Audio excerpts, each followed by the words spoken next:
we're wrapping up the series that we've been doing on the progression of the Avraham story and his spiritual revolution, and how the events in history lead up to that and set the stage for that, and also give Avraham his motivations from the fall of Noach, which related to the fracture of the world in a very mechanistic way, which paves the way for the technocratic tyranny of Ur Kasdim, and Avraham foments a rebellion against that, and that is what leads him to be chosen by HaKadosh Baruch Hu after he's for many decades leading this movement to bring about some type of change in the world, and HaKadosh Baruch Hu chooses him to continue this movement in the way that he sees fit. Last time we ended off talking about Avraham and his influence on the society in Eretz Yisrael, and how Avraham sees for many, many years after his initial break with Ur Kasdim the ripple effects of that fracture of the war of the four kings that come in and invade Canaan from that place of the world. That's one showdown, and then the second major cataclysm, which is the destruction of the whole Jordan Valley civilization, because they swung too far the other direction of hyper-individualism, outlawing tzedakah, which is ultimately what brings about the destruction of Sodom.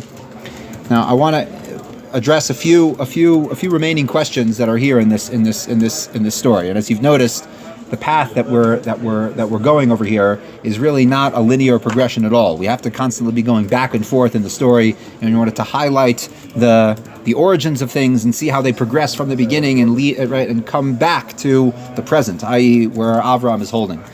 So we're going to start this discussion from the end, okay? And we're gonna go all the way back and Bezrat Hashem work our way back. So in this week's parsha, the parsha starts off with telling us of the death of Sarah Yemenu. Ayu chayei Sarah 100 shana ve'esrim shana ve'sheva shanim. Batama Sarah b'kiryas Arba hi Chevron be'eretz Canaan. Sarah dies in Chevron, and Avraham vayavo Avraham lispod Sarah v'liv kosa. And Avraham comes to mourn her. Vayakam Avraham al pnei meso. Avraham, when he's finished the initial period of mourning, he goes and he approaches the Bnei Ches. The Bnei Ches is a Canaanite tribe, and they are the ones that are occupied that live in this area. And Avraham says to them the following: Ger v'toshav anochi imachem. I am a sojourner amongst you. Tenu li achuzas kever imachem. So give me a place to bury my wife. Vayanu b'nei Ches es Avraham lemor, and the Bnei Ches respond to him: Shema'inu Adoni, Nesi Elohim ata b'zachenu. Our Lord, you are a prince of God amongst us. You can bury your dead wherever you want. No one will deny you a place to bury your dead. And Avraham responds, he says, listen, that's very kind of you to give me this offer. If you will indeed let me bury my dead, bring me Ephron, the owner of this particular plot of land that I want to buy. Bekesef maleh yitnenali, with full price, he will give it to me. Besochem achuzas kever. And Ephron approaches, he comes, and Ephron also insists on simply giving it to Avram. Lo adoni shema'eni asadeh nasati lach. I will give you the cave and the plot of land that's surrounding it. I have given it to you without any payment. Go and bury your dead. And Avraham pushes back, and he's insistent. He says, no, I want to only buy it. Take the money. And eventually Ephron takes the money and Avraham buys it. He pays 400 shekel for it, and Vayakam Sdei Ephron Asher b'Machpelah LaAvraham LaAchuzas Kaver. Avraham acquires this for an achuzah.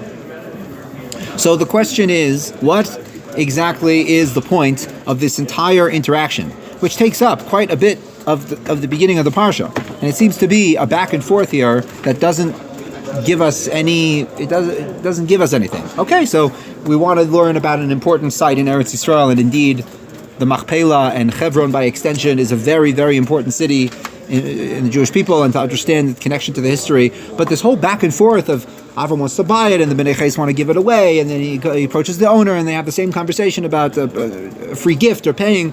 What is this telling us? What is the importance of this? And as some of you may have heard in our discussions in previous years about this, yes, it is a similar mahalach, and we will, Bezrat Hashem, tie all of this into the progression over here.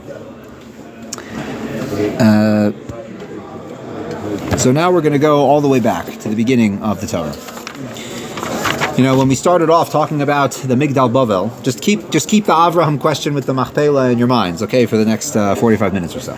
So when we started speaking about the Migdal Bavel, we mentioned the Midrash Rabbah. That the Midrash Rabbah is very, very open and transparent about the fact, right? Cheto shel dor hamabul is parsem, I think is the lashon over there. The sin of the generation of the flood was made explicit. Aval cheto shel dor hapalaga lo is parsem, but the sin of the generation of the tower was not made explicit. And it's clear. It's very, very ambiguous. It seems nothing that we find in the Midrashim is really hinted to at all. Maybe hinted to, but there's no way that you could extrapolate those details from the story itself. And it kind of sort of begs the question: why is that the case? Why is it that these details, which are indeed very, very important, as we laid out, symbolically important, and historically important, why were these details left out? The other question is that this is a point that we have not yet touched on at all in the whole development of Avraham and the context of the tower and everything. The Torah makes very, very clear that whatever was going on with the tower, the original problem, not only the problem but also how God deals with the problem, had something very, very strongly to do with language. It makes this very, very clear. Vayichol haaretz. This is, I'm reading from the beginning of Perek Yud Aleph of Sefer Bereshis. Kol haaretz safa achas. The whole land was one language. Udvarim achadim, and their speech, their dibur, was united.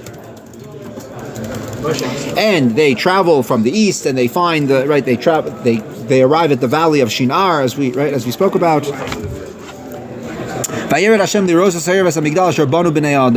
God comes down to observe this project. Okay. And God sees Hein Am Echad v'Safa Achas v'Chulam Zachilam La'asos. And because they have this one unified language, this is what they were capable of doing. Havaner dav and avla sham sfasam. So therefore, let's go and confuse their language. Asher lo yishmu ish sfas re'eu. Al kain kara shema Bavel, and that's why the place is called Bavel. Kisham balal Hashem sfas kol haaretz. If there's any theme that's highlighted the most explicitly in the Psukim, the Midrash says we don't even know what they did wrong. That's hidden. But the thing that clearly isn't hidden is the fact that there's something going on with the language. There's something going on with the language, and the solution was to undo the power of language in some way. And indeed, the place that this happens is called Bavel, so that we can remember this aspect of the story, that God confused the language. It's unclear. The language became unclear. So to begin to approach this question, Rabbosai, we have to go even further back into the story, into the beginnings of mankind. We are told that indeed the thing that characterizes Adam Harishon, the first human being, again, even back when Adam was some androgynous creature before male and female were individuated even. We see the pasuk says, "Vayifach ba'apav nishmas chayim." God first forms the physical body of man, and then blows within him the breath of life. Vayihi ha'adam lenefesh chaya, and man, and then as a result of that soul that was imbued within his body, so man became a living soul. Says Onkelos on that term nefesh chaya, a living soul, leruach memalala, to a spirit that speaks. Nefesh chaya means a spirit that speaks. Man became unique because he was given the ability to speak. Meaning this nishmas chayim, which is the tselem elokim, the divine image, is the power of speech. This is what it is. And as we will see, this is not just the ability to articulate words, that we know that some other sophisticated animals also have some, at least limited ability to speak. And even beyond that, if you want to get even more technical, we know that there are very, very sophisticated and complex forms of communication, of sound communication, that other animals use that aren't the same as our articulated speech, but they're very, very, right, they're very sophisticated, and even very, very accurate and detailed, right, whether it's the sonar of the dolphins or the signals of the birds, whatever you want to say. There are many forms of speech, so to speak, in which animals use to communicate. This is not just the ability to communicate. This is something unique. This is this ability that Adam has is akin to the ma'amoros, to the speech with which HaKadosh Baruch Hu, with which the Creator brought the world into being. The world is brought into being through speech. That's how the world is created. And Adam is given this capability of HaKadosh Baruch Hu to have this creative speech, and this is what makes him unique. This is the characteristic, the centrally defining characteristic of the Adam. Indeed, the very first, the very first task that Adam is given is involving speech.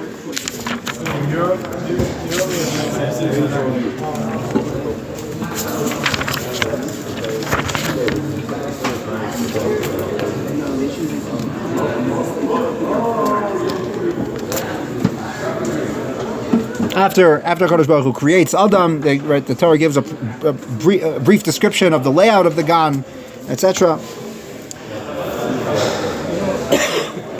Vayikra ha'adam, vayitzer Hashem Elokim min ha'adama kol chayas hasada v'es kol ova shamayim. God created all of the different animals and all the beasts of the field and all the birds, vayavel ha'adam, and He brings them to man. Why does He bring them to man? Lir'os ma yikra lo, to see what man will call them. V'chol asher yikra lo ha'adam nefesh chaya. That everything, every name that Adam called, the nefesh chaya pu shemo, that will be its name. You see that term nefesh chaya, which is the term that describes Adam, which is the ruach memalala, the speech capacity that Adam has. It's becoming an essential feature of the world, that God is bringing all the different aspects of the Bria before Adam to give them names. And God indeed, and Adam indeed gives every single creature of the world, He gives a name. The Midrash Rabbah in Bamidbar. This is Bamidbar Rabbah, Parsha Yud Tes. This is Parsha Chukas. Zos Chukas HaTorah. So the Midrash quotes from the pasuk in Koheles that Shlomo HaMelech was Vayachka mikol Adam. He was wiser than all men, and still, even though the extent of his wisdom, he still didn't have access to the Para Aduma, the sod of the Para Aduma. That's the context of this Midrash. So it says the pasuk from Malachim, from Sefer Malachim, Vayachka mikol Adam, that Shlomo was wiser than all Adam. Says the Midrash, Adam, even from Adam Arishon, he was wiser even than Adam Arishon. V'mahi chachma, so what was the chachma of Adam? That Shlomo is saying, even the chachma of Adam he had. What was this amazing chachma of Adam? When God wanted to create man, he consulted the angels. Let us make man. Amar lefanov ma enosh ki tizkarenu. What is man? He's nothing. He's right. He's a human being. He's flesh and blood. Amar lem adam shani rotza livros. The man that I want to create, chachmasam meruba mishalachem. He has even more wisdom than you, angels. Ma. So what did he do? Kines kol be'em achayav of ve'evrion lifneim. He brought all the animals before the Malachi Asharis. Amar lahem. He asked the angels, ma shemosam shalelu. What are the names of all these things? Lo yadu. And they didn't know. What does that mean they didn't know? Why can't you just think of names? This one's Bill, and this one's Tom, and this one's John. Like, what's the problem? Just make up names. Kevan Shabara Adam ha'avir on lefanav. When he brought them before Adam, he brought all the animals before Adam. Amar lo, Mashamosam Shalelu. What are the names of these? Amar lahem, Zen Elikros Shor. This one, its appropriate name is Shor, an ox. Lezeh Ari, lion. Lezeh Sus, horse. Lezeh Chamor, donkey. Zeh Gamal, camel. Zeh Nesher, eagle. Amar lo ve'ata, and then when Adam was finished naming all the animals, Amar lo ve'ata mashemecha. What's your name? Meaning Adam, you. What is your name? Amar lo Adam lama shenivresim min ha'adama, because I was created from the land or like the land. The Maharal has a whole thing about whether it's not only from the earth, but that Adam is earth-like. But it's another conversation. So Amar lo Kadosh Baruch Hu ani mashemi, and then once Adam names himself, God says, and what's my name? God, what's God's name? Amar lo Havaya, Yud Ke Vav Ke. Lama, why is that appropriate for you? Sha'ata Adon al Kol Habrios, because you are the master of all creation.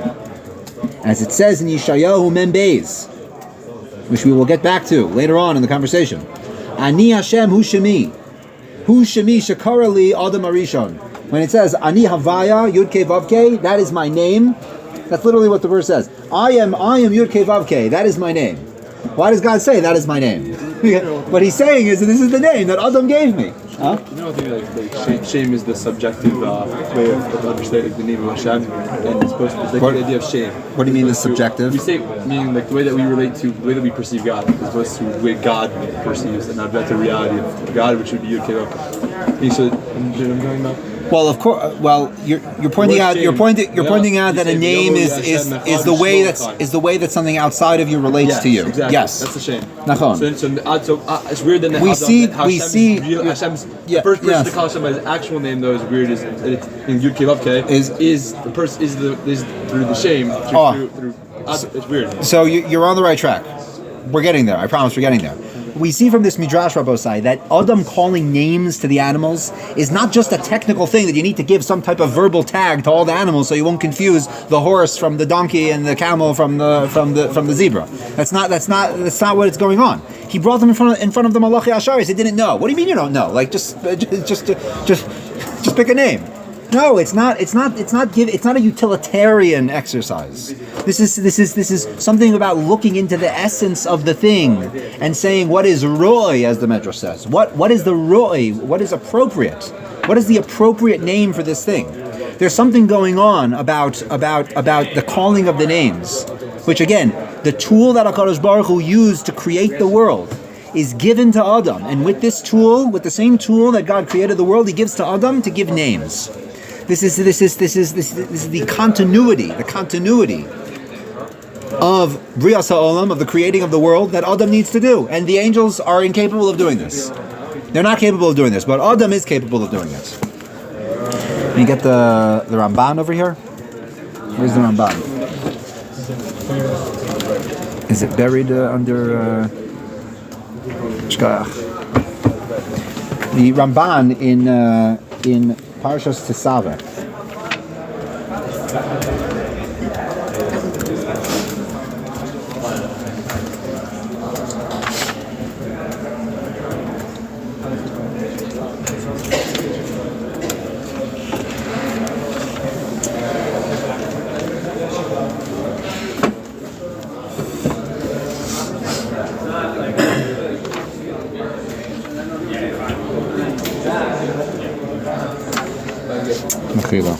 I didn't realize this is quite a long parak. Okay, parak Lamed pasuk Gimel. There you go. Ma shenikra Lashon ze Lashon HaKodesh. That which this language, the Hebrew language, is called Lashon HaKodesh. Masher Rabbeinu Karam Lashon HaTorah Lashon HaKodesh. Shu mipnei shedivrei HaTorah v'Hanevuos v'chol divrei kedusha kulam b'Lashon HaUnemra. All of the words of the prophets and all matters of holiness were said in this language. This is the language that God uses to speak to His prophets and His nation. Uvo nikru b'shmosav hakedoshim, and all of them, all of His prophets were given holy names in this language. Excuse me, not the prophets. God was given names in this holy language. Kel, Elokim, Tzvakos, etc. Ubo boro olamo, and with this language God created the world.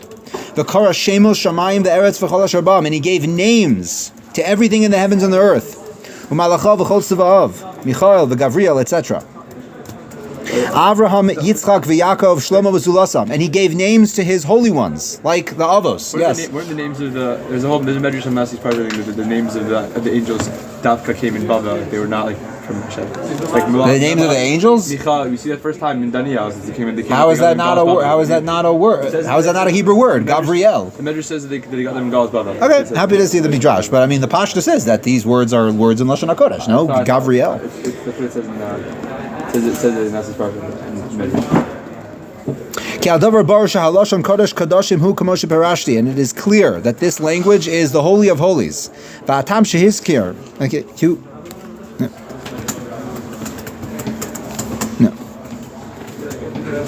Uvo nikra shemos l'chol hanivraim, and this is the line that we just read. With this language, God gave names to all of the creations, as it says in the pasuk. Uvechulam shemos yikra. V'chulam shemos yikra, and all of them are called by their name. The pasuk in Tehillim that we say every day in Sukkot Tezim. Stars, no? For the stars, no? Well, let's talk about the whole expanse of the Bria. Yeah. That's right. The tzvos, the bodies that God created, the heavenly bodies, the earthly bodies, etc. We see that there is something unique about this Lashon HaKodesh, that it is the language that is used to create the world, and it is also the language that is used to give names. There's something about the connection between the names of creation and the creation itself. On both sides, this is a very, very fundamental yesod.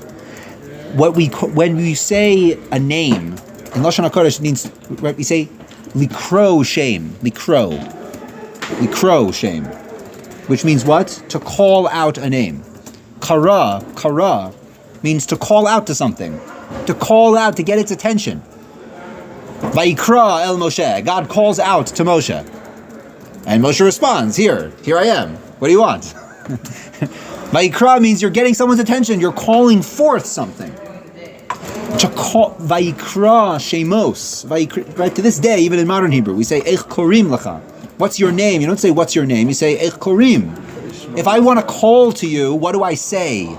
That's what that means. If I want to call you and tell you to come out, tell you to wake up, tell you to come, what do I say? And the answer is your name. That's the answer. The shame is the thing that calls the thing out from potentiality into actuality. That's the shame. And this is the chachma of Adam Arishon, the vayechka mikol Adam, the wisdom of Adam, that he was able to see, how do you call out the potentiality of these things? How do you call it out? The Malachim didn't even know. Even the angelic beings didn't know. But Adam knew. Adam was given this nishmas chayim, this power of speech with which God created the world. And with that, Adam was able to see the names. God brought the world into being, and Adam is there to actualize it. He's there to actualize the world. And the first step in this actualization is to give names, because that's what a name is. The name is to call out to the thing to be actualized. This is the same parak you're quoting Maharal. Huh? Same parak in Maharal. About what? The names have the potential of something within it.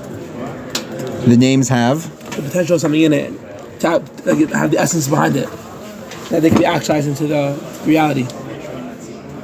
That's from the Maharal? Yeah, it's Peri Yisrael, Peritala. Oh, okay. I don't remember that. Very good. Yeah, I'm glad that someone else talks about it other than me. What? You say about Yikar Shmuel B'Yisrael when you're talking about in the breast or something like that, and you say in the name. name. Is that like, what does it mean call out in something? Does that make sense according to what you're saying? Like the call out in Israel? What does that mean? Well, so what you're saying there, when you say be Yisrael, you're saying within the context of his being a member of the Jewish people. V'yikar Shemo be Yisrael. So meaning let his like potential be. I don't know. First of all, I don't know how old that minhag is of saying dafka that line. V'yikar Shemo be Yisrael. There's a Tshuvas Harash, which is interesting. It's worth noting. This is in the context of shtaros, when someone is identified in a shtar, that he says that it's very common for people to have two names.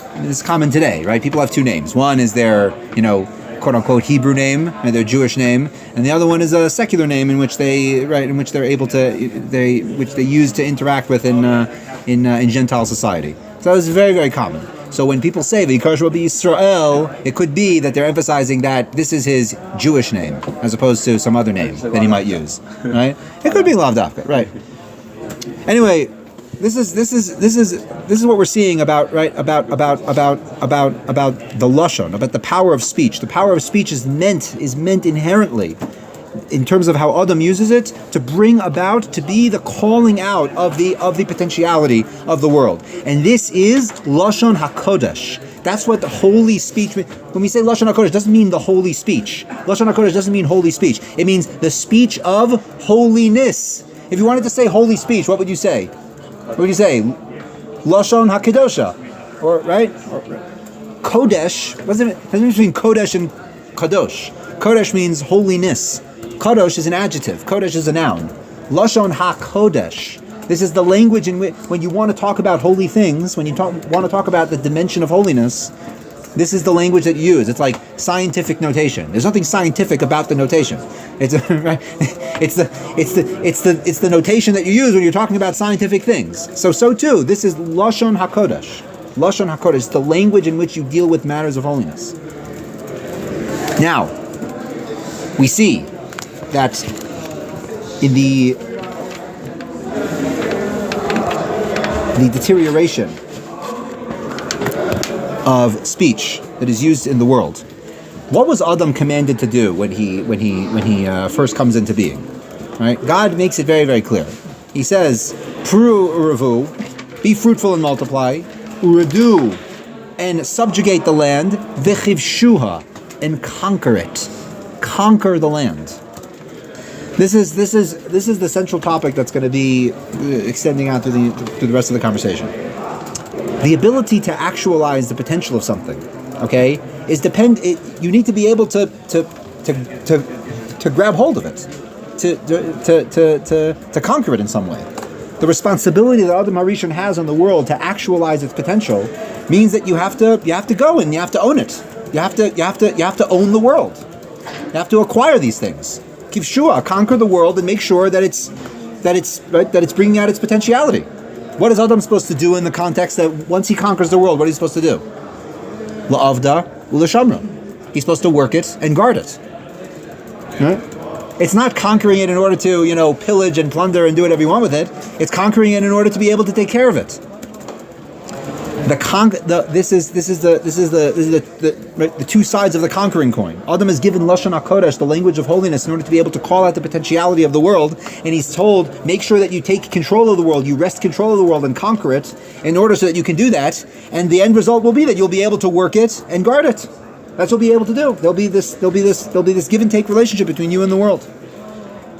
Where does this begin to break down, Rabbi Osai? Where is the first fracture of this that happens? The very first fracture is that we see this. Well, you could say that in the way the Eitz Hadas was the first fracture, but where this is related to explicitly is the birth of Cain and Hevel. The birth of Cain and Hevel. We see very, very strong language that is used to describe the descent of Cain and Hevel. Right? Why is Cain called Cain? Cain is called Cain. Ki kanisi is Hashem. I have acquired a man with God. I have acquired him. Okay? Says the Pirkei Rabbi Eliezer. This is incredibly strong language. This is like it's very, very difficult. Nolad Cain shemisham yisyachasu kol harashoyim ledorosam. All of the wicked throughout the generations are the ideological descendants of Cain. All of them are the ideological descendants of Cain. This is quite it's quite remarkable. What? Aren't a lot of people like Daka, like a lot of like the good like Nishamos are descendants of Kai, and also like doesn't Nari goes through all the Shar Gugul. Right. I mean, the simple understanding is that all the descendants of Cain were killed in the flood. That's what it seems. But ideological, even I mean like the Gilgulim and whatever. I mean, it could very, very well be. That's probably what it means. Cain liked to work the land and to plant. The Hevel Haya Oev Liroson, and Hevel liked to raise sheep. This one, right? Initially, what was their arrangement? This one would give from his work to this one, meaning Cain would give, produce of the field to his brother Hevel.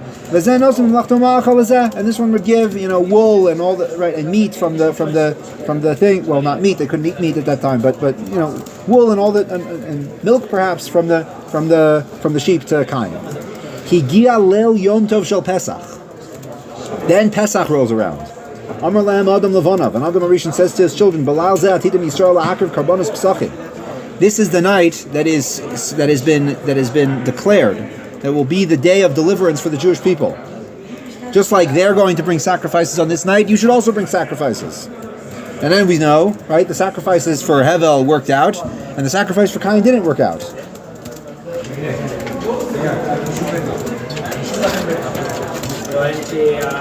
Rabbi Shua ben Karcha Omer, Amar Kodesh Baruch Hu, Al Yisarbu Minchas Cain the Hevel Leolam.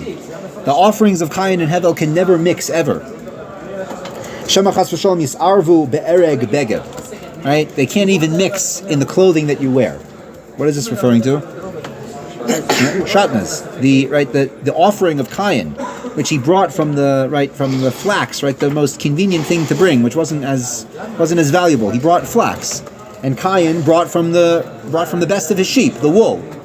So to remember that these things brought about this tremendous schism in the world, this is one of the ramazim, this is one of the illusions that are contained within this prohibition. But again, Rabosai, just to hone in on what this idea, this Cain is the very beginning of this shift from what it means to have proper ownership. Adam Arishon is told that he has to conquer and own the land. For what end? For what purpose? He has to conquer and own the land in order to be able to be a custodian over it, in order to be able to actualize it, in order to be able to call it by its name and speak it into being, speak the potentiality of the world into being. He's the custodian of the world. Where Cain, he shifts his attitude of what it means to own the world. I'm reading back from Pirkei Rabbi Elazar again in Parak Chaf Aleph. All of the wicked of all the generations are the ideological descendants of Cain. Va'omrim, and they declare, Ein anu tzrichim letipas kshamecha, shenemar vayomru le'el sur mimenu. They call out to God, we don't need anything from you. We don't need your rain. We don't need your help. We don't need anything from you. We're good to go by ourselves. Right? The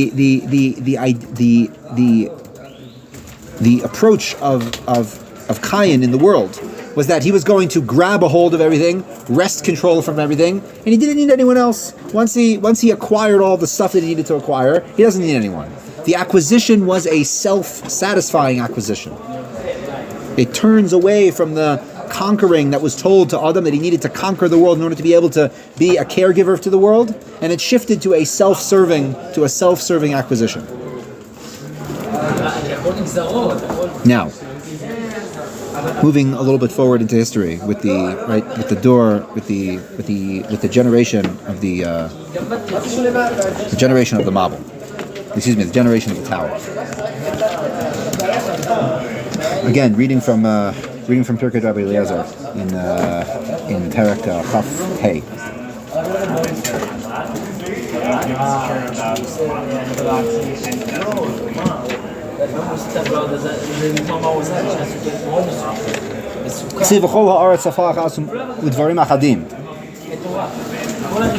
The whole land was one speech. V'Nimrod haya melech aleim. Nimrod, the wicked, was the king over them. V'hu haya gibor tzayid. Umaya gvuraso. What was the strength of Nimrod? Shahaya gover al b'nei adam latsudosam befiv. He would be able to ensnare people with his language. He'd be able to ensnare them with this, right? With this language. The Omru. Bo nivna ir pen mafutz al pnei kol haaretz. Let us build this great tower so that we'll remain unified. You see how this speech, this corrupted speech and the corrupted acquisition are coming together now to produce this very, very not nice outcome? The idea that Nimrod is a gibor tzai, that he's able to ensnare people with his speech. The speech of Adam HaRishon was given to him in order to be able to, to be able to acquire the world, but acquire it in order to be able to actualize it. Nimrod is using his speech not in order to be able to acquire, but in order to be able to subjugate. This is the goal of Nimrod. He's using it to wrest control of the world. This is what he's using it to do. The safa achas udvarim achadim, right? The unifying speech. Yes, it's unifying. It's great. But what is it unifying everyone under? It's unifying everyone under this kingship of Nimrod, which, as we quoted last time, Nimrod, he subverted the kingship of God. Just like God was originally king over the entire creation, and Nimrod was able to use his speech, the speech that was given to Adam in order to be able to actualize the world. He's using it now to subjugate the entire Bria under him. The only solution to this, Rabbosai, was to confuse the speech of the world. That's why God needs to confuse their speech. He needs to take away the Lashon HaKodesh from them.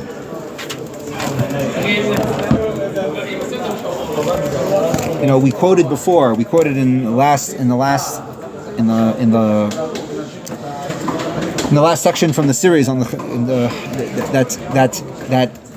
the Dor HaPalaga, the actual dispersion, the actual dispersion that results from this fracture of speech, coincides exactly from when Avraham leaves Ur Kasdim, when he leaves the Ur of the Chaldees in order to travel to Haran. There is something about Avraham that triggers this very palaga, this very fracture, the spreading out of everyone.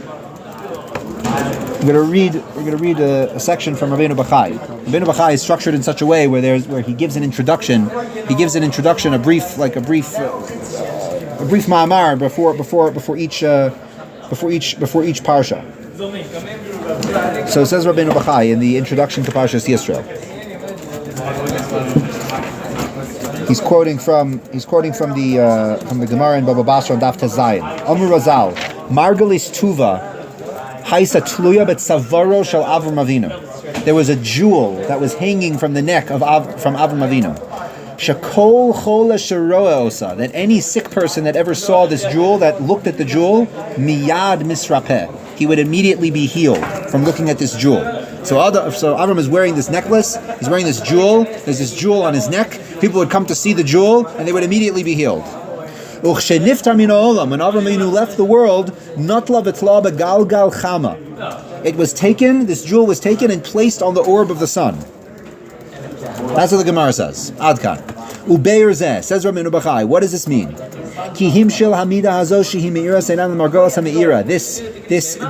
This inspiration, that a person can, it's essentially divine inspiration. That's what he's saying. The Margolis Tuva is divine inspiration. Tluya bit savaro. What does that mean that it was hanging on his neck? Lefi shahadibor hubagoram. Because speech comes from the throat. The jewel that was hanging on the throat of Avram Avinu, that's Avram Avinu's speech. It's his speech. Anyone who would have a sickness in his soul, he would immediately be healed. When Avram left the world, there was no one that could replace that role. Who are you going to come to have this healing speech? How are you going to get this healing speech after Avram left the world? Rather God took it and he hung it on the sun. What does that mean? What does that mean, Rabbi? Just like Avram Avinu, he discovered HaKadosh Baruch Hu by looking into the world, as we discussed, I think, in the first one in the series. Avram Avinu discovers God by looking into the world, and he sees this incredibly complex system of nature, and he says, there's gotta be someone running the show. There's gotta be. Al shehitzis lefonav Al shehitzis lefonav Baal Habira, until the master of this incredibly complex tower comes and turns to him and says, Ani Baal Habira, I'm the master of the tower.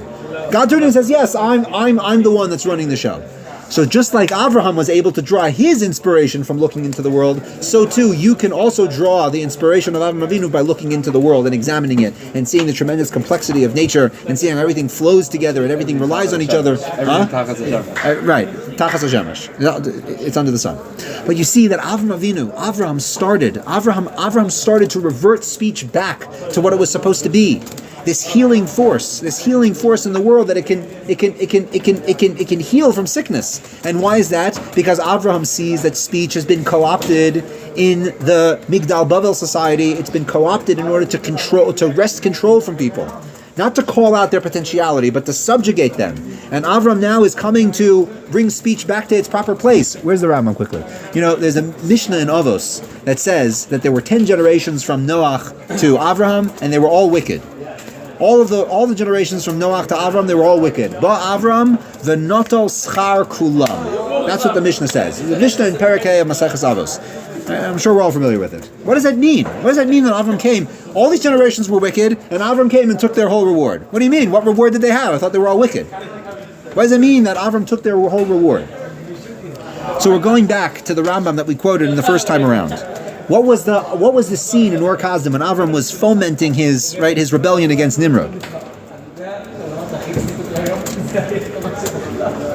So says the Rambam, Libo mishote tu mevin ad shehisig derech ha'emes. Avram spent years contemplating and philosophizing and looking into the world and discovering until he finally came to the conclusion that the whole idolatrous system was wrong. Kevan shehekir v'yada. Once he understood this, Hischel lahashiv tshuvos al bnei Ur Kasdim. He would have public debates with the people of Ur, la'aroch dinimayim, to have arguments with them. V'lo moshe ein zu derech ha'emes shatem olvim ba.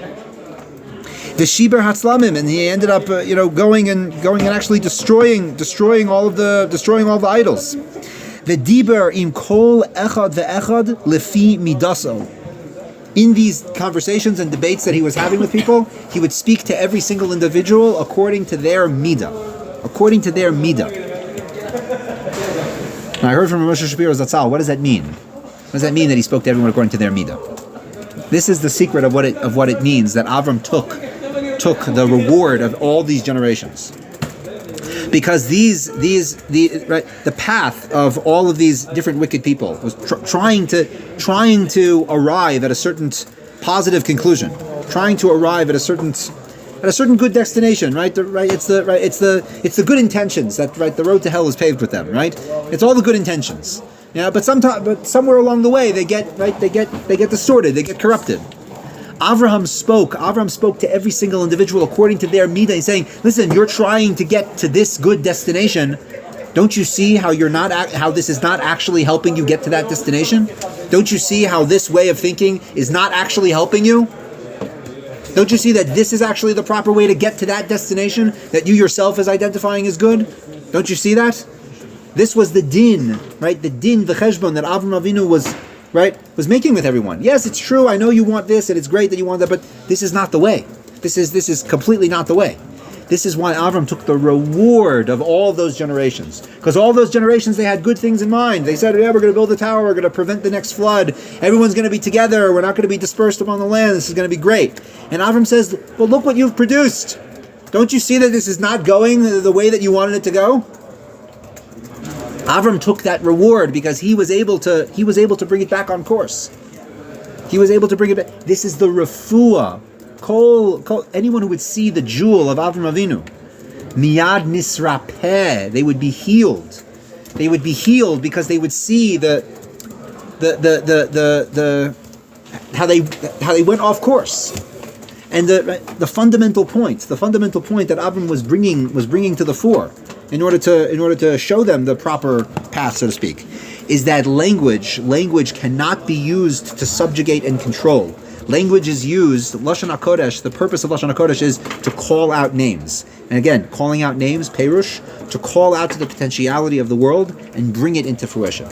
That is the purpose of Lashon HaKodesh. And the second that you're using it to subjugate, and control, it's been corrupted. And God takes away that power from them, which coincides exactly with Avram. Avram is the tool, right? Is the tool that brings it. It's the straw that breaks the camel's back, so to speak. This Avram disruptor, that everyone's seeing. You know what? This is crazy. This system that we're in. This is terrible. And they all disperse. The whole society falls apart because Avram is showing them that the language has been completely corrupted, and this bilbel sfasam. Their language becomes confused. And they no longer have that power. Because before they were using it for a corrupt purpose in order to subjugate and control. And now that needed to be taken away.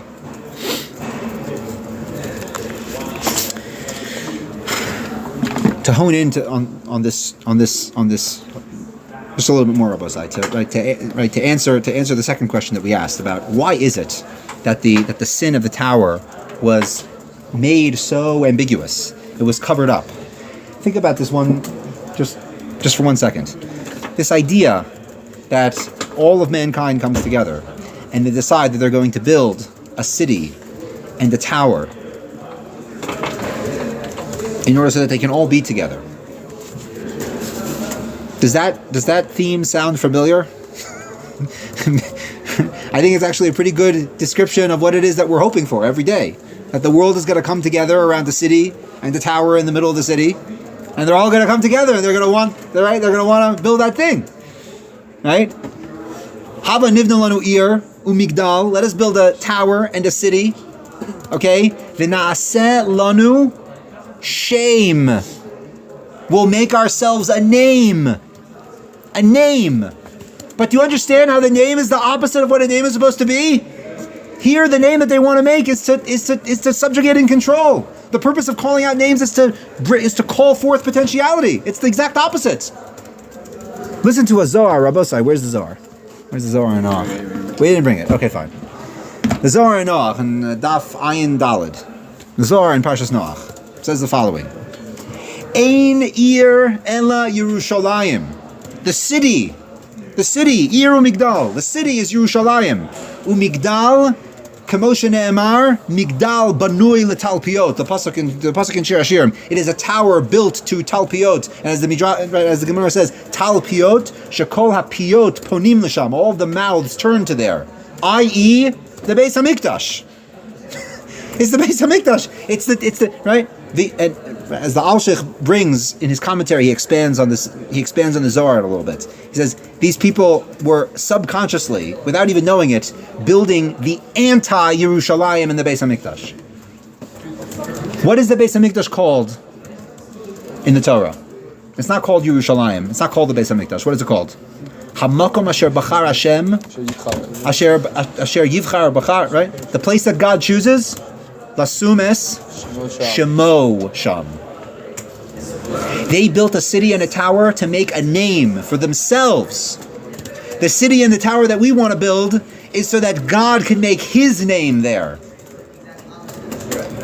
What is the only description that we're given of Avram Avinu in this entire story? We don't hear anything about the Rambam talks about how he was arguing with the high priests of Ur Kasdim and breaking idols and all this stuff. We don't hear anything about that. We don't hear anything. What do we hear? We hear one thing.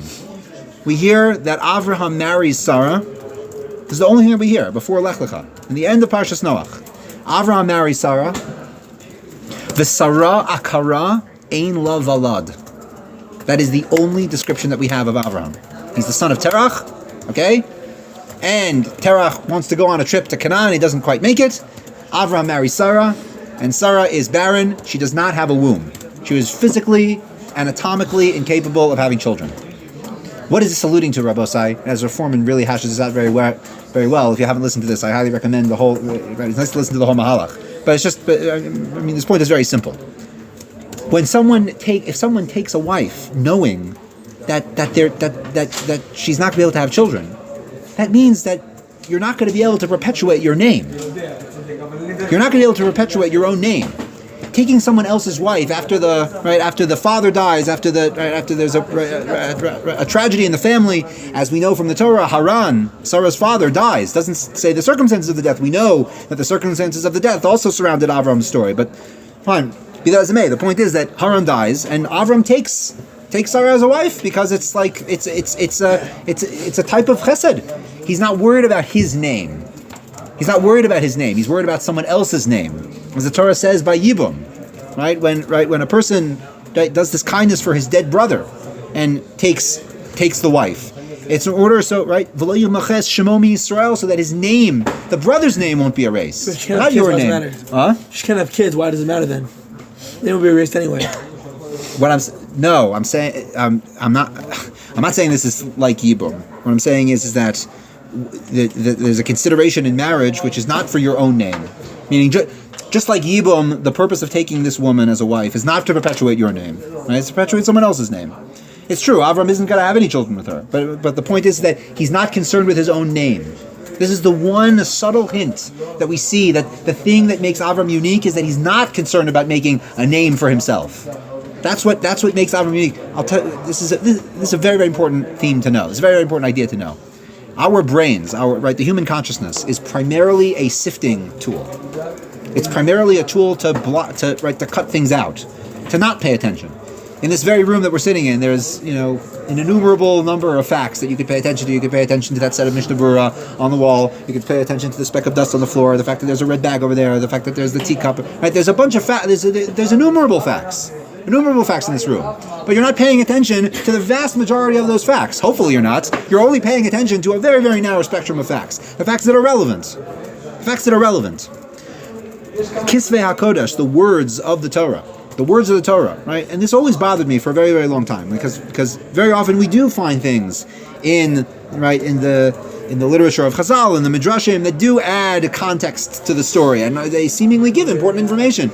This period of history that we're talking about is probably the most prime example. There's important facts over here that we kind of should know. So why is it that all these things were left out? Why is all these things were left out? This is the text of the Torah is telling us the primary thing that we're supposed to be focusing on. We're not supposed to focus on anything else. This is what we're supposed to focus on. This is the primary thing. This is the primary message. Right? It's a focusing tool by process of elimination. Yes, all this stuff, it's important. The fact that Avram was a big revolutionary and he brought in monotheism and he broke the idols, all that is good. That's important to know. But the primary thing is this. This is the primary thing to know. And the primary chait, the primary sin of the generation of the tower was that they decided that they were going to use speech in order to unify everyone by force and make a name for themselves. You know why that's important to know? I'll tell you why. Because, 1,000 years from now, people aren't going to be building a tower in Babylonia in order to prevent the flood. That's not going to be relevant. That particular scenario isn't going to be relevant. But you know what is going to be relevant? People are always going to want to unify people and subjugate them using manipulating speech and have some type of totalitarian project in order to make for themselves a name. That happens every day. So this is the message that's universal forever. And you know what's also universal forever? The fact that if there's one guy who says, you know what, I don't actually care about making myself a name and propping myself up in a grandiose way. That one guy can be the savior of the whole situation. And that is a universal message that isn't tied to the circumstances of, Chaldean culture, 3,000 years ago. That is a universal message forever. And the fact that eventually what happens in such a situation is that the language that is used to be manipulating, it breaks down to the point where it can't function anymore. And everything scatters. Vayafutsu al pnei kol haaretz, they spread out, they fracture. It's like a glass that just a million pieces on the floor. The whole thing ruptures. The whole thing ruptures.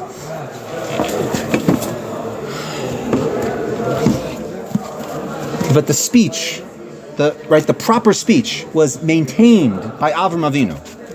The first thing that he does when he enters Eretz Canaan, what does he do? The very first thing. Vayikra b'shem Hashem. B'shem Hashem. The tower is coming when we all know these midrashim. The tower, they wanted to go and they wanted to make a war against God. Yeah, they wanted to, because they know that a God is high in the sky. So if we make it high enough, we'll be able to get God and we'll be able to fight against it. But this is the war against God. When you organize society for the purpose of having a collective totalitarian project in order to make for yourself a name, that's a war on God. That's the war on God. Okay?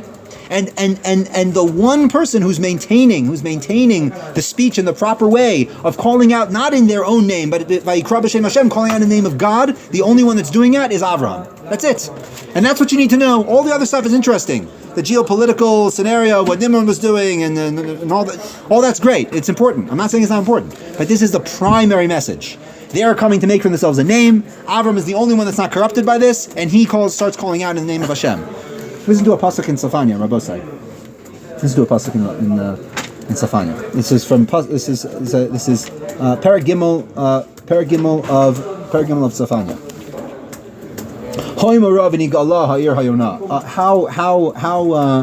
How frightening is the disgust of this city.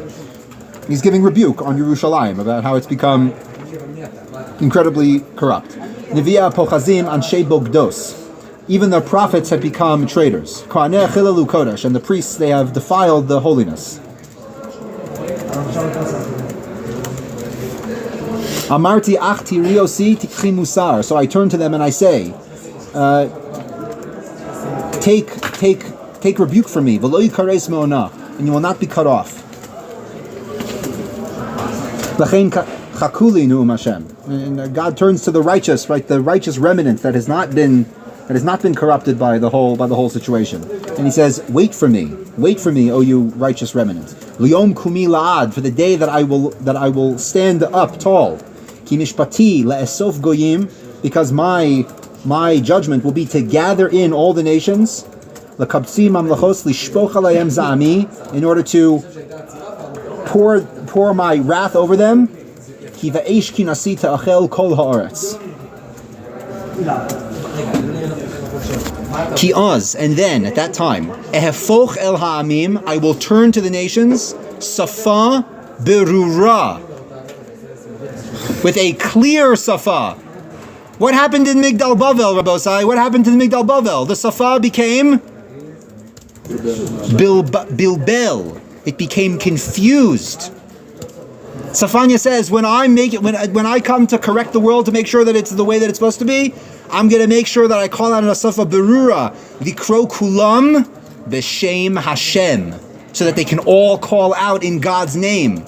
La'avdo shchem echad, so that they can all get together and work together as one. This is right, the reverse on what happened in Migdal Bavel. Yeah, I'm going to make sure that the speech is clear so that they can all call out in my name and not their own name, and they can all get together and do what they're supposed to do, and not some crazy project. Listen to a Rashi in Parshas V'Eschanan. Where's Parshas V'Eschanan? No, just this is the whole thing. Oh, got it. Okay. This is Rashi in Bamidbar. Excuse me. Rashi in Devarim Perek Vav. What's in Devarim Perek Vav? There you go. On the pasuk. Shema Yisrael.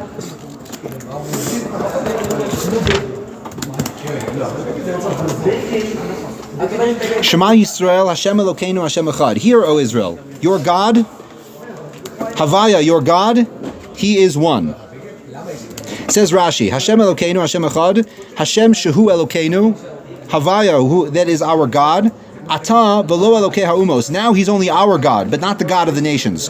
Hu atid lios Hashem Echad. He will eventually be one over all the nations. Shene'emar, as it says, where does it say? In Safanya Perek Gimel, of course. Oz ehefoch el ha'amim, safa brura likro, kulam b'shem echad, b'shem Hashem. V'hadahu dichsiv, and this is also what it says in the pasuk in Zechariah, which is a little bit more familiar. B'yomahu yeh Hashem echad, u'shmo echad. The battle cry of the Jewish people is alluding to this, is yearning for this day. where that fracture of Babel, where the speech became corrupted, where the speech became confused. Speech is no longer able to be used to call out names, to call forth the potentiality of the Bria, so that the world can flourish and people can thrive and people can actualize themselves. Speech has become this subjugating tool, this tool of corruption, this tool, right? Nivieha, bogdos. Even the people that are meant to give out inspirational speech, they become traitors. But I'm going to come and fix that, says God. I'm going to come and fix it. I'm going to call out besafa berura with a clear speech. Where's the tzafanya over there? Where did I put the tzafanya? Oh, there you go. Safa berura says the Ibn HaEzra on this pasuk. Safa berura hainu lashon hakodesh. Safa berura, the clear speech. That is the holy tongue. The holy tongue is clear speech. Why does that mean? Why? Why is it holy? Because this is the speech. When you hear that, when a person hears holy speech, it's clear. It's not obfuscated. It's not confusing. You know exactly what it's. When you hear something that's calling forth from you, when you hear someone calling out your name, when you hear it calling out your name, you know it's calling out that dormant potential within inside of you. Safa berura, clear speech is lashon hakodesh. As we say every day in davening, we allude to this already. That right? That the malachim, right? They call out b'safa berura kulam ke'echad. They all together cry out in a clear speech, because that's what speech is meant to be. It's supposed to be a clear speech. You hear exactly what it is, and that's why we know, like we experience this psychologically. You could be in a room, right, with a very noisy room. Someone calls out your name, and you can hear it. You hear it when someone calls your name. You hear it. When someone calls out in Lashon HaKodesh, you can hear it.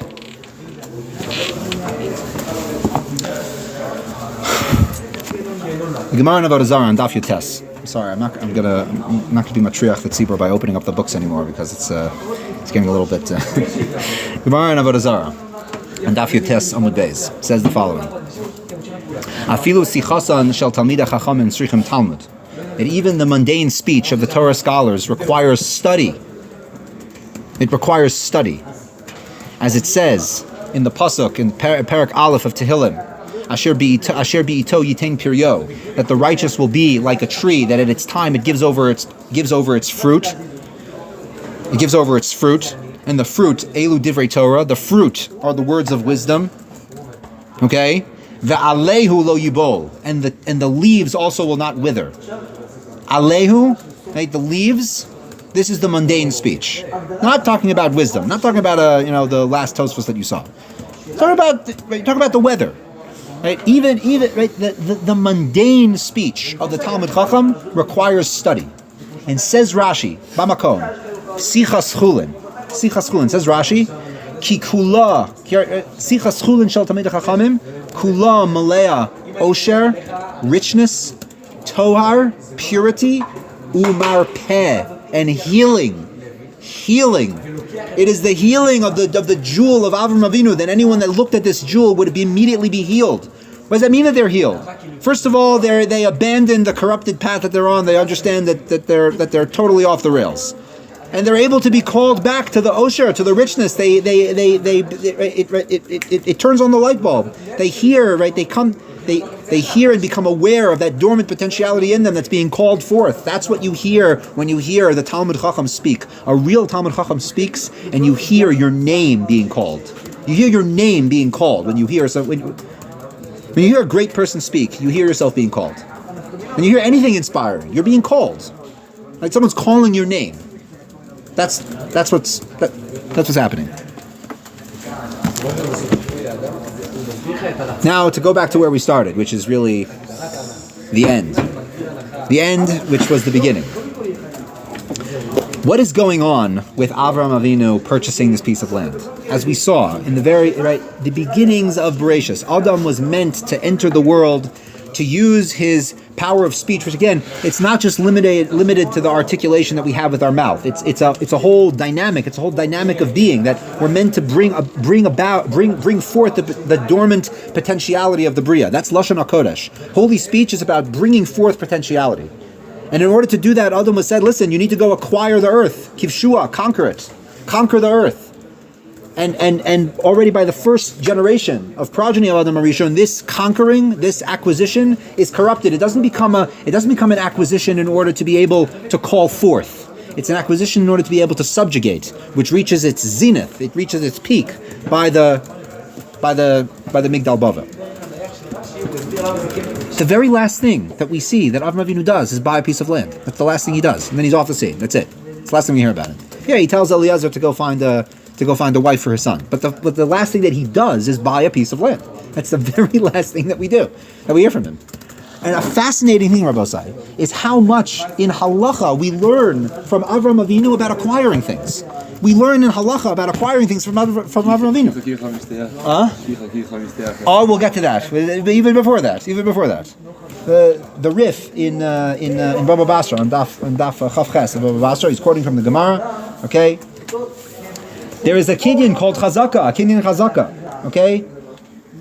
Here, before we get to this, we should read the Gemara. We should read the Gemara first. The Gemara in Daf Kuf says the following.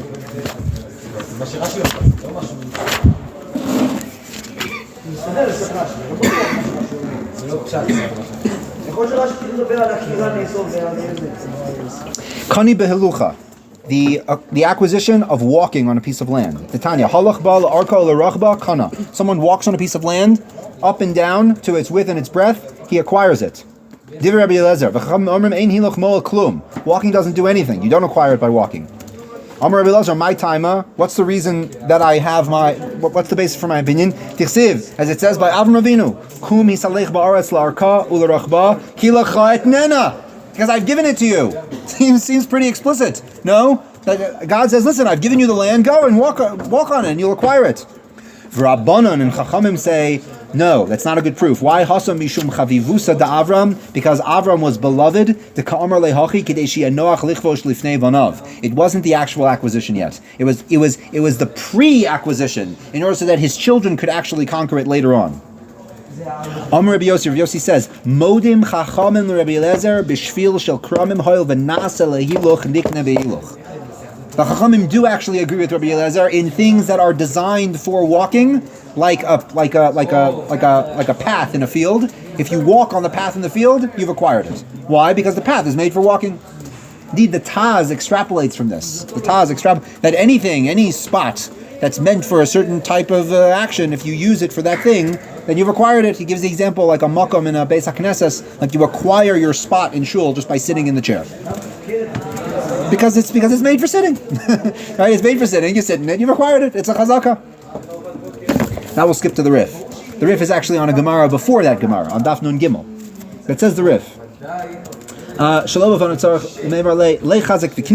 Right? If you're not before the owner, the halacha is that the owner needs to tell you, go and make a chazaka. Fine. Bedavka gadar onal, says the Rif, only if a person does any of the specific actions that are listed in the Gemara, like locking the door, or paratz kolshehu, or you knock down part of the wall, or tikkun kolshehu, or you make some type of correction on the wall, you build something on the wall. Aval behilach lokana, but if you're not doing anything to improve the quality of the land, okay, you don't acquire it. As it says, Halach ba'arba amos la'arka la'rachba kana makam hilucho v'chachamim cholkim. The Gemara that we just read in Daf Kuf. U'modem chachamim Rabbi Eliezer b'shvil shel kramim. Right, and chachamim are modeh and a shvil shel kramim, that a path that's designed for that purpose, that you are in fact kona. Right? The point is that again we learn the nature of chazaka, the nature of this kinyan chazaka. We learn from Avram Avinu. We learn this from Avraham. As Moshe Shvi just pointed out, there's another sugya.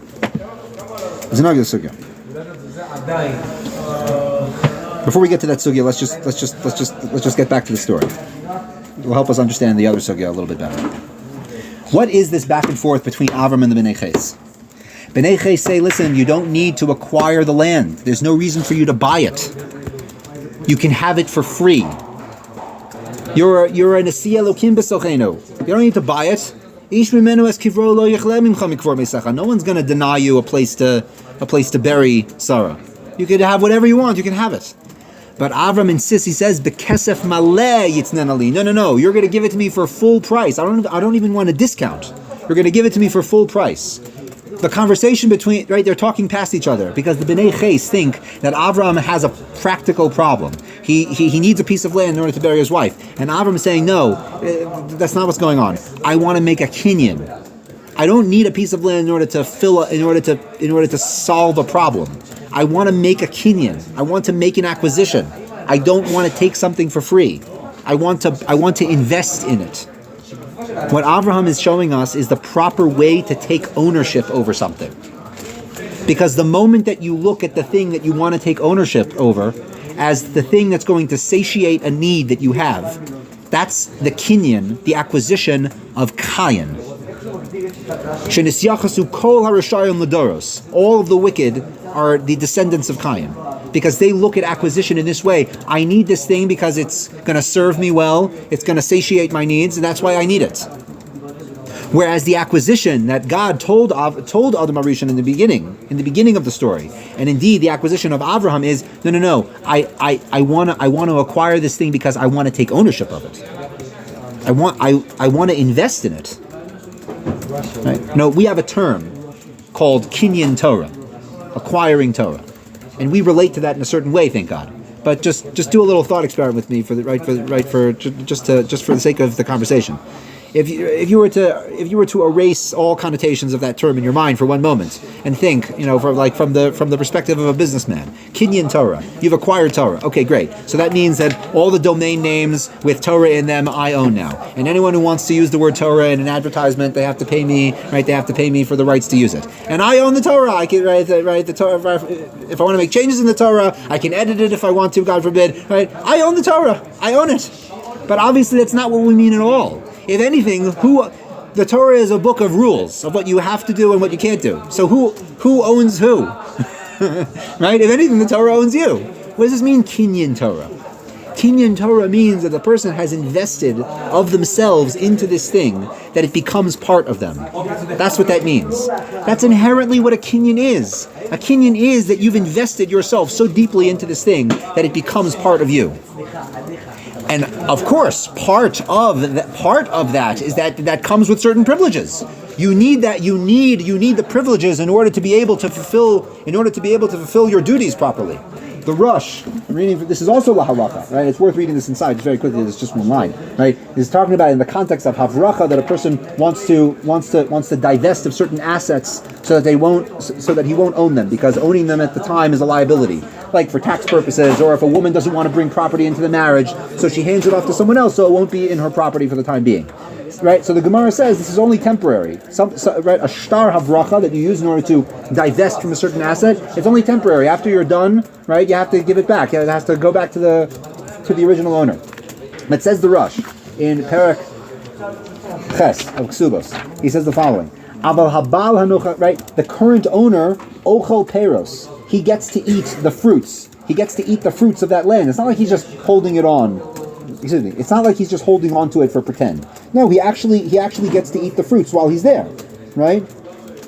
Ki ein adam machziku mekomem sadeh, because there's no one who's going to invest in the well-being of a field in eino ochel perosel if he doesn't eat the fruits, right? Eating the fruits is just the flip side of the responsibility to take care of it. Okay, we look at it in the opposite way. Owning something is in order to be able to get benefit from it. That's why you own it. No, it's the exact opposite.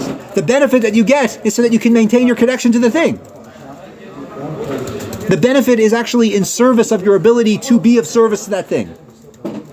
God is saying, yes, you need to conquer the land so that you can be able to utilize it. But ultimately, the kivshuha is la'avda o l'shamra, to develop it and to guard it. And the Bnei Ches don't get that. They're like, don't you just need like a piece of land? You just need a piece of land, right? Okay, so we'll give it to you. Of course, we like you. You're a great guy. We'll give you the land. The Am says, no, I don't just need a piece of land. I want to make a kinyan.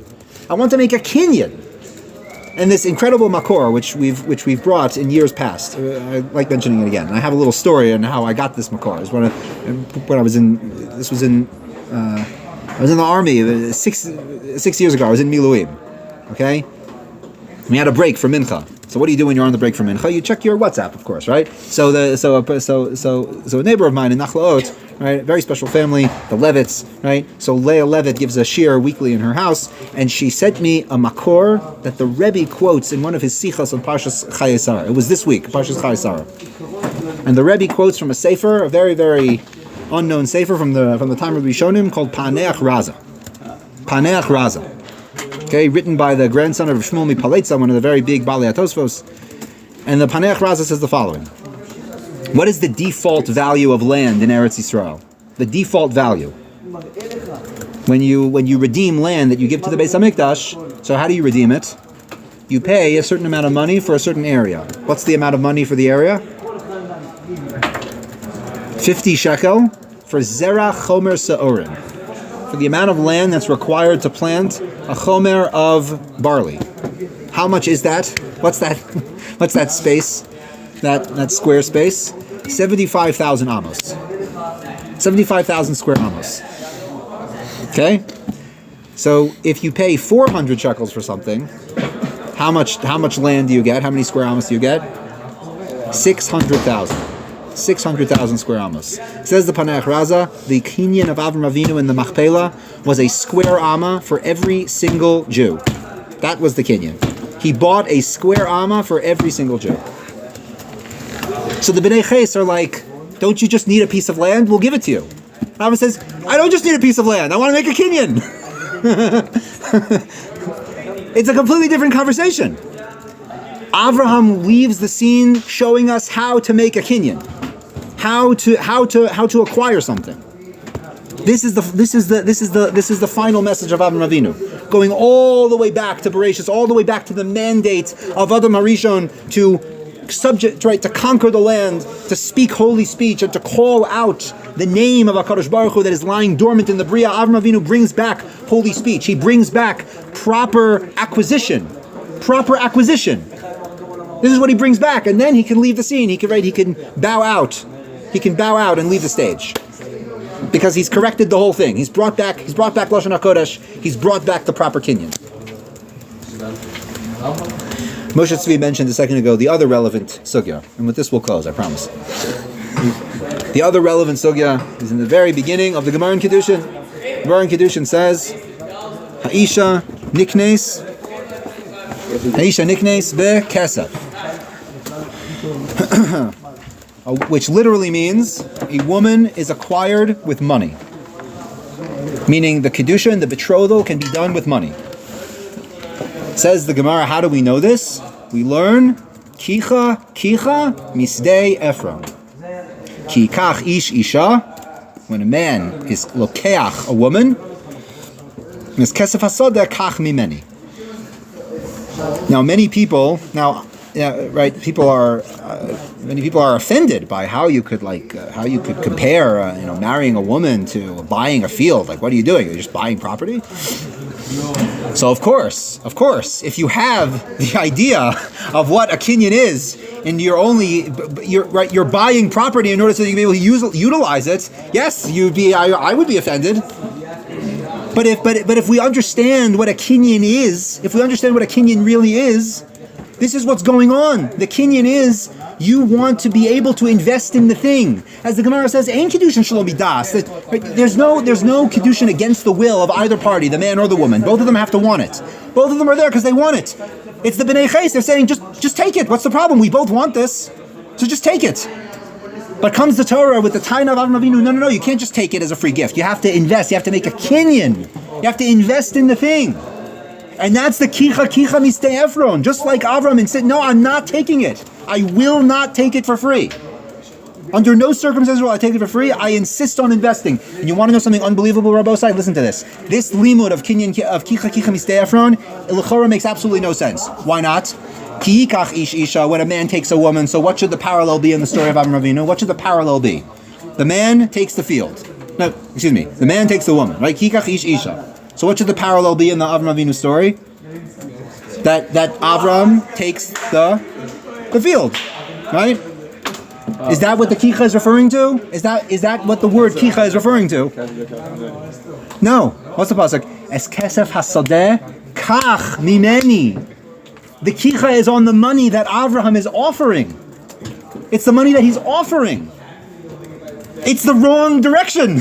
If we're talking about an acquisition of I'm paying money in order to get the thing, it's the wrong comparison. But that's the whole point. That's the whole point, Rabbi Osai. The whole point is that, yes, we learn it from Sdei Ephron. And what is the thing that we learn from Sdei Ephron? Just like Avram Avinu would not take something for free because he wanted to invest in the thing, so too, this is the dynamic. This is the dynamic of this relationship. This is Ksubos. Where's Psachim? The Gemara in Psachim says, on Daf Pei Zayin, quoting from the Oz V'Hadar thought they were doing us all a favor with putting the psukim on the side, but now you can't. There's no reference point with the thing. There was a navi in the time. There was a navi in the generation before Yeshayahu. There were 4 prophets. Okay, Hosea, Amos. Right, it's listed. Right? Rashi talks about the history of these prophets, and Hosea is a prophet from the tribe of Reuven, and initially he doesn't have so many good things to say about the Jewish people.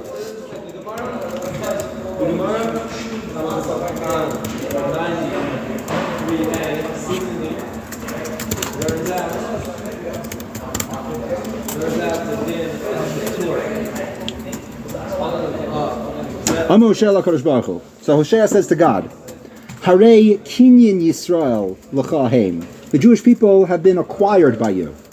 They've been acquired by you.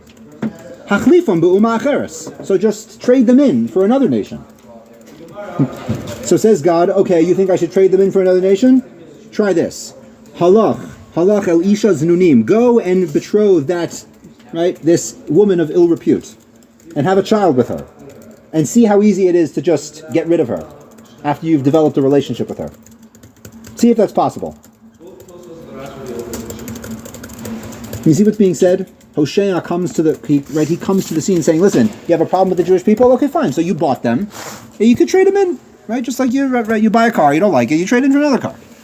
And Hashem says that's not the type of kinyan that we're talking about. We're talking about a kinyan on a completely different level. Continues the Gemara, right? Arba kinyanin shekanisi ba'olami. The Jewish people are amongst the 4 kinyanim, acquisitions that I made in the world. Torah kinyanecha dichsiv Hashem kanani reishis darko. The Torah is speaking in Sefer Mishlei. God has acquired me. Shamayim va'aretz kinyanecha dichsiv kone shamayim va'aretz. That God has acquired the heaven and the earth. Beis Hamikdash kinyanecha. The Beis Hamikdash is an acquisition. It says Harzeh konsa yamino. I have acquired this mountain. And Yisrael kinyanecha tichsiv am zu kanisa. This nation that you have acquired. You have acquired. Where is that verse, Rabbosai? Koneh shamayim va'aretz. Where is that pasuk? And who's speaking to who? Melchizedek and Melchizedek is speaking to Avram, right? And Avram used it again. Baruch LaHashem El Elyon Koneh shamayim va'aretz. Avram uses it again afterwards when he talks to the Melech Stone. Yes, Nachon, which is right after that scene. Right. Yeah. You see what's being said here? Hosea is saying, listen, you acquired everything. You acquired the heavens and the earth. You acquired Klal Yisrael. Okay, so you acquired them. You bought them. You don't like them. Return them. And Hashem says that's not what a kinyan is about. That's not what a kinyan is about. I can't just switch it. I can't just switch it for something. This is the essence. This is the essential message that Avram is bringing. Right? Is bringing to the world. Right? That he leaves the world with. It's the final step of Avram Avinu's correction. I said I was going to end off with that, but I'm really going to end off with a few psukim from Yeshayahu. Okay? Yeshayahu Perek Mem Aleph, Pasuk Beis. Mihi Ir Mimizrach Tzedek. Who is this one that has come that is rising from the east? Tzedek Yikraeu L'Raglo, calling out justice on his feet. Yitain Lefonov Goyim Melachim Yered Yitain Ka'afar Charbo. And all the nations gather around him, but he will make them dust before his sword. Says Rashi, Mihi Ir Mimizrach, Oso Shet Tzedek Yikraeu L'Raglo, Ze Avram Avinu. Shehu B'Mizrach. Yitain lefanav goyim, mishi irumim komo la'asiya hu nasam lefanav arba melachim v'chelosehem. The nations that gather around him to come and make war against him, these are the 4 kings that come to crush the Avram Avinu movement. Yitain ka'afar charbo, and he makes do of them. Okay.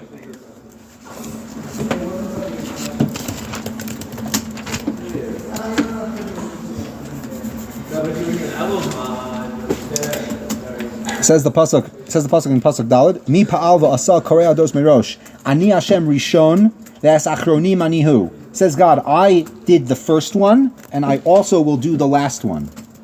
Says Rashi, ani rishon la'afli pelev la'azor. I did this first miracle by Avram. V'ani acharon af imchem bonim achronim shel Avram. The sons of Avram, I will also perform a similar miracle. Ru'uyim of dekochavim agvuros she'asa v'yiru. The non-Jewish nations, the idolaters of the world.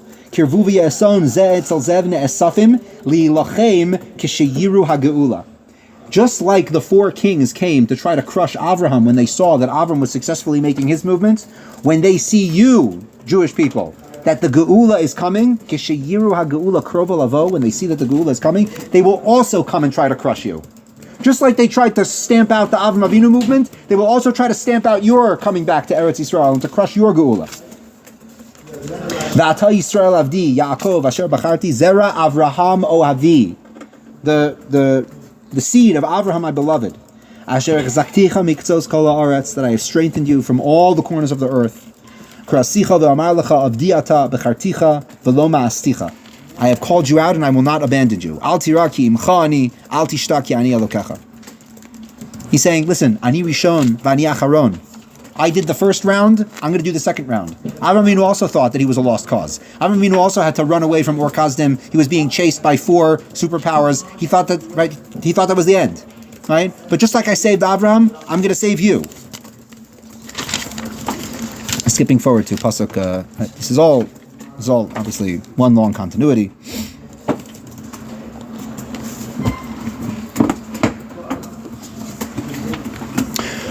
Lo yachehev lo yarutz ad yasim ba'aretz mishpat. I will not leave this project, says God. I will not leave this project until I bring mishpat to the land, to the entire land. Ula toraso iyim yechalu. And to the Torah of Avraham I will bring to all the far-flung islands of the earth. Says Rashi, lo yarutz kimo lo yiratzeitz kimo lo haaretz deya, because the entire world will be full of God's knowledge. It's the pasuk from Perek Yud Aleph of Sefer Yeshayahu. V'yishmu lahen, and they will, all these nations will listen to that message of Avram Avinu being spoken out by the Jewish people. Shene'emar, as it says. Where does it say? In Perek Gimel of Tzafanya. Ki az ha'afoch el ha'amim, safa burura. I will turn to the nations with a clear speech. All will hearken to the words of his Torah. Okay. All coming to a circle. All coming back to that. Avram Avinu is the first example of trying to bring back this essential redemptive spirit to the world, correcting speech, that it's not a repressive tool of subjugation, rather that it is a tool to awaken the potentiality within the whole world and within each individual. And he brings back proper acquisition, to be a custodian and a caretaker, and not to be just to be a user, right, that's going to subjugate and control for your own pleasure. And when people see that Avram Avinu is actually being successful, they come to crush him, they come to crush that movement. Kishiyiru Geula, when they see that the redemption is coming, they come to crush him. And God comes and intervenes and makes sure that light is not stamped out from the world. Says HaKadosh Baruch Hu, just like that happened to your forefather, it's going to happen to you. The same thing is going to happen to you. And all the nations are going to come around because they're going to see that the redemption is coming, and they can't handle that redemption. They can't handle when someone's coming to correct speech and make it not a tool of control, but a tool of redemption. They can't handle that. They can't handle it. They're going to try to stamp you out. But just like I saved Avram, I'm going to save you. Zera Avraham Moavdi, the progeny of Avraham, my beloved. We would like to encourage our viewers to share these videos with friends and send in your responses. If you would like to obtain Birkon Nusach Eretz Yisrael or invite the rabbi for a speaking engagement, please email us at office@machonshilo.org.